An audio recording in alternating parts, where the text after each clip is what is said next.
Gladys Goes It Alone, Chapter 7, The Triumph. All we wanna do is sing. All we wanna do is sing.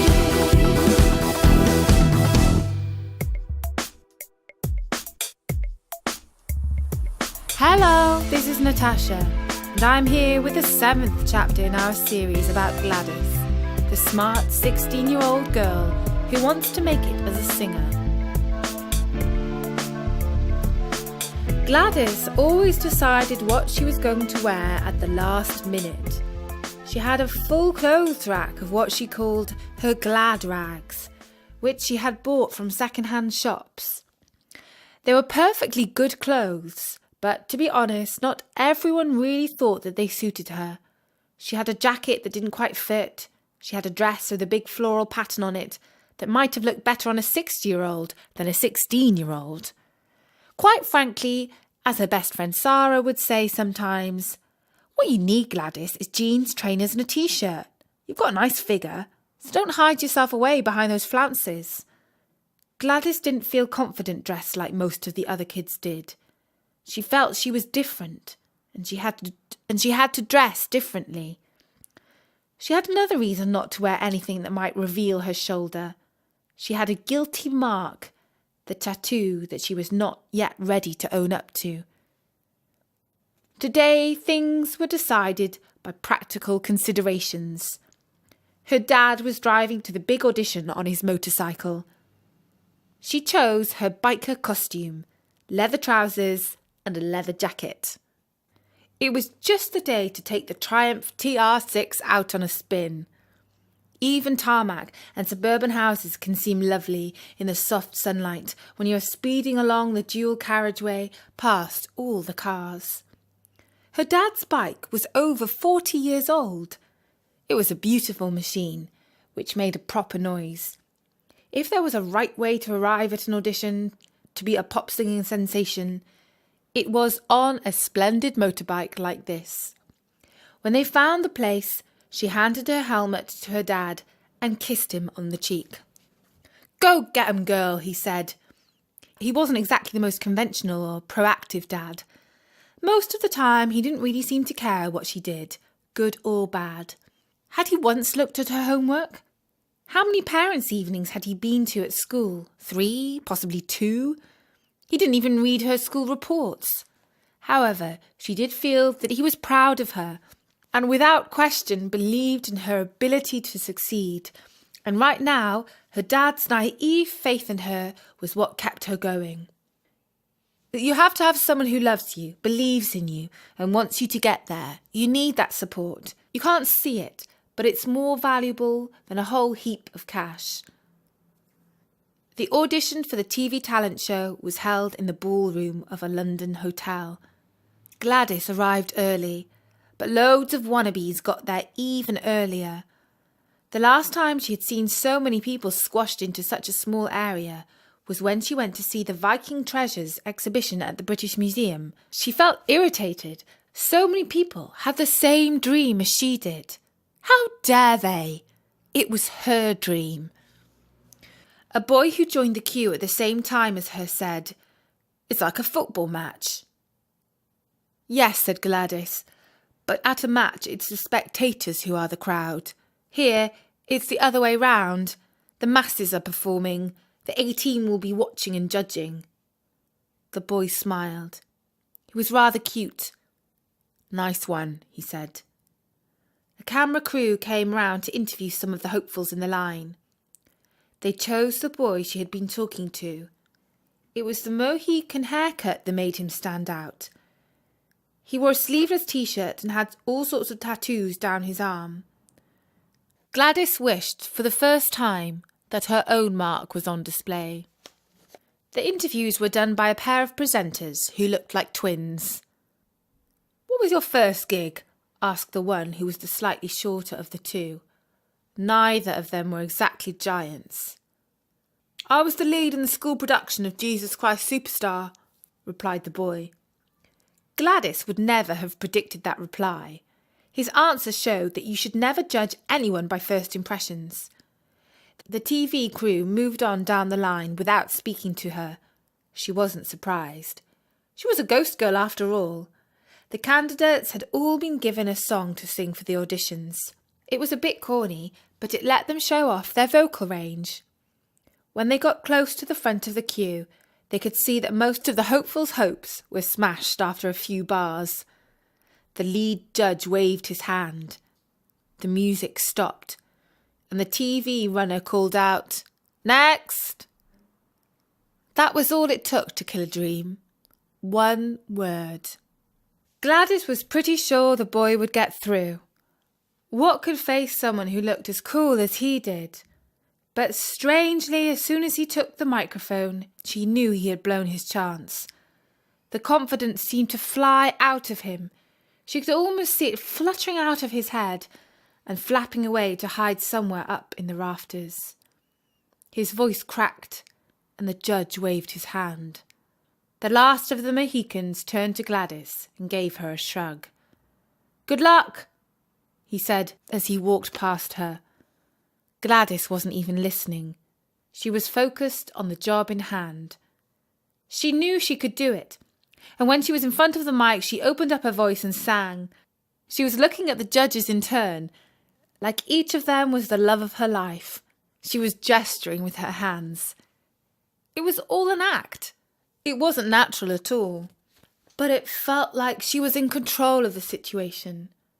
They let her sing on to the power chorus. This was the testing part, and she knew it. There was a moment of nerves, but they just gave her more energy. She heard her voice sounding out like it was somebody else's. The music stopped. The lead judge just nodded slightly. The runner called out, "Next!" She walked off the stage. What did they decide? She asked a girl with a mic strapped to her head. "Control," the girl spoke into her microphone. "What's the status of 628? The reply came back, but Gladys could not hear it. The girl looked at her and said, "You're through," and gave her a fleeting smile. "Wowsy," thought Gladys as she walked out of the hotel. "My first taste of winning." She saw the boy outside the door. "How did you do?" he asked. "I'm through," she replied, wishing that he were too. "Cheers, well done," he said. "See you on TV." But he didn't ask for her phone number. Perhaps if he had been flushed with success instead of crestfallen with a setback, he might have done. Her dad just smiled when he heard the news and said, "Don't look so surprised. You're the best." That was why she loved her daddy so.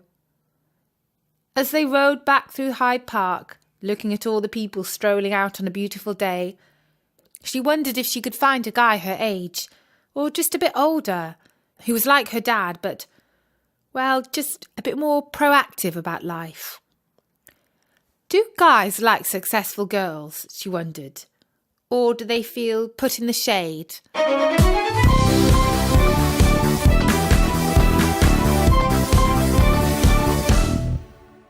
When she got back, she checked her phone and saw there was a message from Dud, her manager, if that wasn't too grand a word for the kid. "Are you on for a gig on the 29th? I've got a slot for you on hold at the King's Duck." She had no idea what the King's Duck was, but it sounded like a pub. "Yeah, sure," she replied. Then she thought, I'd better check with Tim and Jenny. But, oh, what a pain. They couldn't make it. She would have to perform solo. She had 2 weeks to get ready. Overall, 6 supporters promised to turn up for her next gig, which was fine. It was 6 more than she had a right to expect for her second ever public appearance. There would be a crowd of new people who hadn't heard her before, which meant that she might pick up some new followers, which was always a good thing. Sarah, JJ James and his new girlfriend came again to give their loyal moral support, and she had sent out an email to the fans who had signed her mailing list at the last gig. She also had a few likes on Facebook. 3 of those posted that they would be there. But when she saw the place, oh, she wished that nobody had come, What a dump! It was an old-style London pub. Half the customers looked like Fagin's gang from Oliver Twist. They had what you might call characterful faces, but not really the sort of people you would want to meet on a dark night. A younger crowd hung out in the room around the back of the pub. It was dark and standing room only. On the stage, a skinny boy was strutting up and down with his Fender Strat. He wasn't a bad guitarist, but some people shouldn't sing, and unfortunately he did. "This is dire," said James. Gladys had to agree. The guitarist went on for an eon. The next act, a girl folk singer in a flowery smock, was only slightly less painful. Dud turned up halfway through the folk warbler's final number. He said, "Great crowd tonight, Gladdy. Are you ready to sock it to them?" Gladys usually tried to think the best of people, but this time she didn't bother. "Yeah, Dud," she said, and went to pick up the guitar. The good thing was that if the onlookers had been able to stomach the previous 2 acts, then they weren't going to be hard to please. Gladys sung her sweetest and had everyone charmed. At the end, she spoke into the microphone. "Thanks for being such a great audience. I'm Gladys Jones. Now I've got a special request for you. Don't go out next Saturday. Stay in and watch BGV and vote for me, because I'm going to be on it." BGV was the big talent show. "Yeah!" everyone cheered. Several people came up to Gladys to say how much they loved her set, and she collected some more emails for her mailing list. Dud said, "You didn't tell me you're on BGV. We need to keep across your news." Gladys felt annoyed. Frankly, Dud was the last person she would tell her news to. Besides, wasn't it his job to follow her on Twitter? "I'm going up to Manchester on Wednesday for the rehearsal. They could still turn me away if it doesn't go well." "Oh, they just say that to cover their backs," said Dud. "You'll be fine, Glad. I'll drive you there." "It's okay. I'm going to take the train," said Gladys. "No, really, it's all part of the service. I'll take you door to door. You'll arrive in good shape." Although Gladys did not really want to travel with Dud, it did sound nice to have her own chauffeur. She remembered how her dad driving her up to London had lifted her spirits and put her in the right mood for the audition. "OK," said Glad. "Thank you.